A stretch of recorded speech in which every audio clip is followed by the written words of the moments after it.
Selamat pagi saudara-saudara terkasih, salam jumpa lagi dalam Sabda Siap Saji 8 Agustus 2020 di mana kita memperingati Santo Dominikus, seorang imam dan pendiri Ordo Predikatorium atau Dominikan.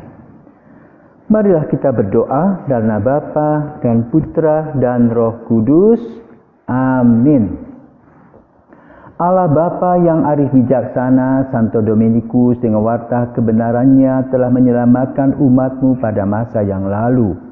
Semoga kini Ia tetap menolong gereja dengan jasa dan doanya, serta menjadi pelindung kami yang setia. Demi Yesus Kristus Putra-Mu dan pengantara kami, kini dan sepanjang masa. Amin. Tuhan bersamamu dan bersama roh-Mu, marilah kita merenungkan Injil kita menurut Injil Matius. Dimuliakanlah Tuhan. Sekali peristiwa datanglah seorang mendapatkan Yesus dan menyembah, katanya, "Tuhan, kasihanilah anakku. Ia sakit ayan dan sangat menderita. Ia sering jatuh ke dalam api dan juga sering ke dalam air. Aku sudah membawanya kepada murid-murid-Mu, tetapi mereka tidak dapat menyembuhkannya." Maka kata Yesus, "Hai kalian angkatan yang tidak percaya dan sesat, berapa lama lagi aku harus tinggal di antara kalian? Berapa lama lagi aku harus sabar terhadap kalian? Bawalah anak itu kemari." Dengan keras Yesus menegur roh jahat itu, lalu keluarlah ia daripadanya. Dan anak itu sembuh seketika itu juga. Kemudian ketika mereka sendirian, para murid menghampiri Yesus dan bertanya, "Mengapa kami tidak dapat mengusir setan itu?" Yesus menjawab, "Karena kalian kurang percaya. Sebab aku berkata kepadamu, sungguh, sekiranya kalian mempunyai iman sebesar biji sesawi saja, kalian dapat berkata kepada gunung itu, pindahlah dari sini ke sana. Maka gunung ini akan pindah, dan tiada yang mustahil bagimu." Demikianlah Injil Tuhan, terpujilah Kristus. Saudara-saudaraku terkasih, kalau kita di Indonesia ada musim buah mangga, maka yang datang di sekitar kita apa? Lalat-lalat. Kalau kita membiarkan lalat-lalat itu mengerubungi makanan kita, maka perut kita akan sakit. Demikian pula situasi gereja pada zaman Santo Dominikus abad ke-12, khususnya di daerah Perancis Selatan, di mana saat itu ada aliran Albigenses yang merusak gereja, gambar-gambar kudus. Pokoknya mereka tidak menyukai apa yang diajarkan oleh gereja Katolik. Tetapi mereka bisa mempengaruhi orang lain, orang-orang yang sudah beragama Katolik, untuk mengikuti mereka dengan catatan bahwa mereka akan mendapatkan hidup kekal, bahagia di surga, bahagia di dunia. Lalu gereja ditinggalkan. Ada semangat, tapi kadang-kadang semangat itu kendor. Dan inilah situasi dan kondisi yang dialami pada zaman Dominikus de Guzman.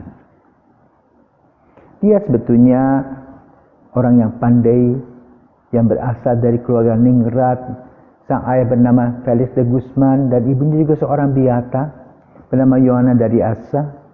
Bahkan juga anggota keluarganya, 2 orang keponakannya menjadi imam, 2 orang kakaknya juga menjadi imam. Luar biasa keluarga ini. Hidup rohaninya tinggi.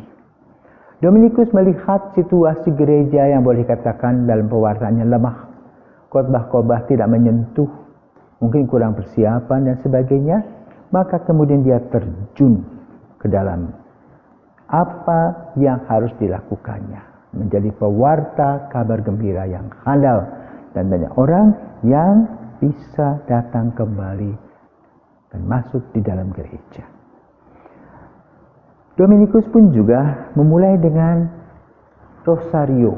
Jadi boleh dikatakan rosario yang kita biasa daraskan itu itu merupakan kebiasaan yang dipopulerkan oleh Santo Dominikus. Dan banyak pengikut-pengikutnya yang sekarang disebut Dominikan Ordo Pengkhotbah. Juga para biarawatinya, para susinya berbagai macam cabang. Selamat kepada para Dominikan yang merayakan Hari Pelindung Santo Dominikus. Sekarang kita menuju kepada Injil.